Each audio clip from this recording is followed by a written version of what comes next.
d'ouverture, le président de la République, son Excellence M. Bassirou Diomaye Diakhar Faye, a adressé ses vives félicitations à la communauté catholique à l'occasion de l'élection du nouveau souverain pontife, le pape Léon XIV.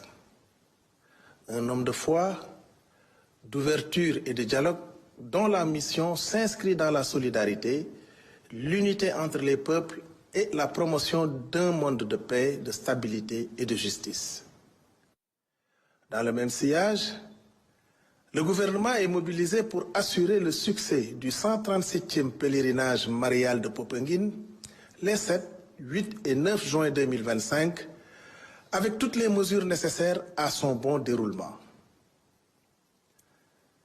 Face au récent effondrement de bâtiments, notamment en période d'hivernage, le chef de l'État exige un renforcement des contrôles pour garantir la qualité, la durabilité et le respect des normes à travers une cartographie nationale des bâtiments à risque avec des mesures adaptées, une campagne nationale de sensibilisation sur les règles d'urbanisme et le code de la construction pilotée par les ministères concernés en lien avec les maires et la protection civile, une homologation stricte des matériaux et contrôle rigoureux des chantiers avec des attestations de conformité systématiques et une accélération des missions du Laboratoire national des BTP pour prévenir les risques. Le président de la République félicite le Premier ministre Ousmane Sonko pour le succès du lancement du PAVI 2 doté d'une enveloppe de 107,2 milliards de francs CFA, un projet clé pour l'entrepreneuriat féminin et des jeunes qui sera essentiellement orienté vers le financement équitable sur tout le territoire national et une priorité aux projets agricoles et à la souveraineté alimentaire. Le Sénégal, désormais pays producteur de pétrole et de gaz, veille à une gouvernance exemplaire du secteur.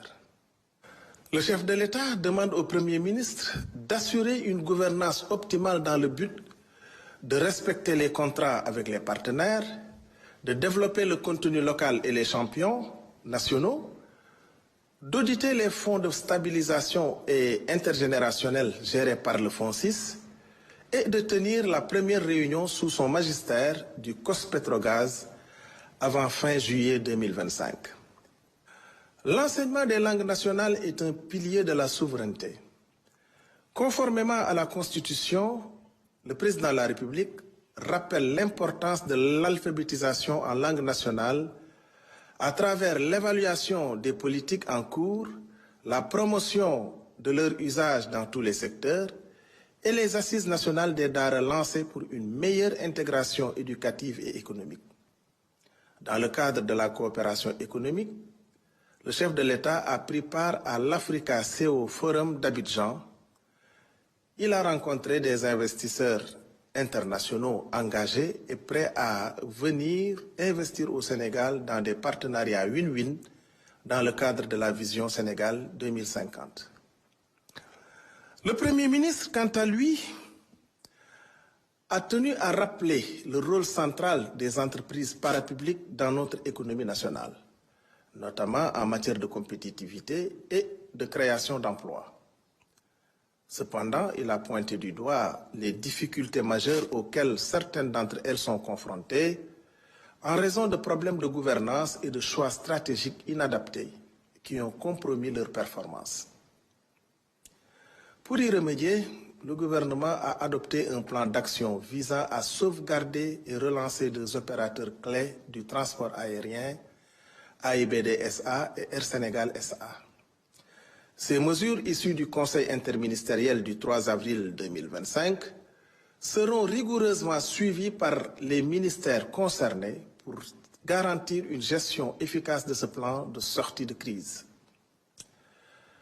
Par ailleurs, le Premier ministre a demandé au ministre secrétaire général du gouvernement et à celui en charge des finances et du budget de relancer le comité interministériel de suivi et de restructuration des entreprises publiques et parapubliques.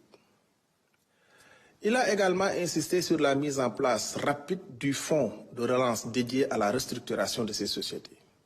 Enfin, le chef du gouvernement a appelé à une rupture totale avec les anciennes pratiques en instaurant une nouvelle politique managériale fondée sur la responsabilité et les résultats. Sur la modernisation de l'administration publique, le Premier ministre a souligné qu'elle est un levier essentiel pour concrétiser la vision Sénégal 2050 portée par l'agenda national de transformation. Pour y parvenir, plusieurs actions seront menées, notamment l'accélération de la digitalisation et l'optimisation des procédures administratives, la professionnalisation des ressources humaines, en particulier des gestionnaires et managers publics, et le renforcement des capacités en matière de conduite, du changement d'efficacité administrative et d'éthique professionnelle. Je vous remercie pour votre aimable attention et vous souhaite une excellente soirée.